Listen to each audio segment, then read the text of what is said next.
Ethylene, a hydrocarbon with the formula C2H4, is a colorless, flammable gas with a faint, sweet and musky odor when pure. It is the simplest alkene, a hydrocarbon with carbon-carbon double bonds, and serves as a powerful plant hormone that regulates plant growth and development and responds to biotic and abiotic stress. More specifically, it propagates cell expansion, cell division, and aging through ripening, senescence, and abscission. As a result, it plays a pivotal role in agriculture, allowing for the artificial maturation of fruits. Ethylene is a ligand that attaches itself to a receptor site, which in this case is EIN1.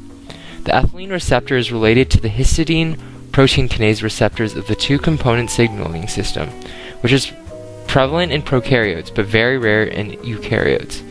The transduction pathway involves the deactivation of CTR1 due to ethylene binding to the receptor site EIN1. This triggers a chain response involving EIN2, whose C-terminal domain is released to migrate to and directly or indirectly to activate the transcription factor EIN3. This EIN3 will then travel into the nucleus and initiate the transcriptional response to ethylene.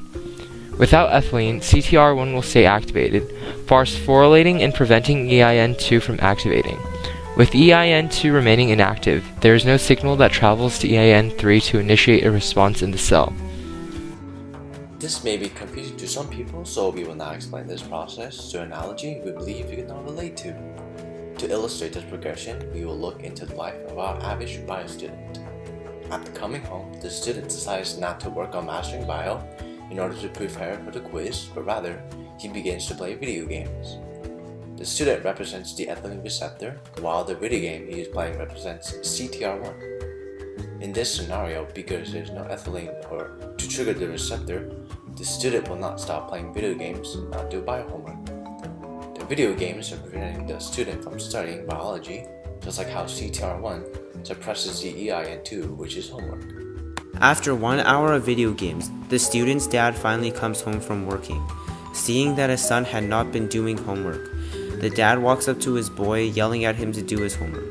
The dad, which you should have now have realized, is the ethylene, triggers the receptor, the student, to stop playing video games, CTR1, and start doing homework, thus activating EIN2. By actually doing his homework, the student begins to understand biology concepts as the information begins to store inside his brain. The next morning, the student was able to pass his biology final because he had studied the night before. This is just like how EIN2 directly or indirectly activates the transcription factors EIN3, which is represented by the brain. The EIN3 will in turn initiate the transcriptional response to ethylene, in this case getting an A on the biology final.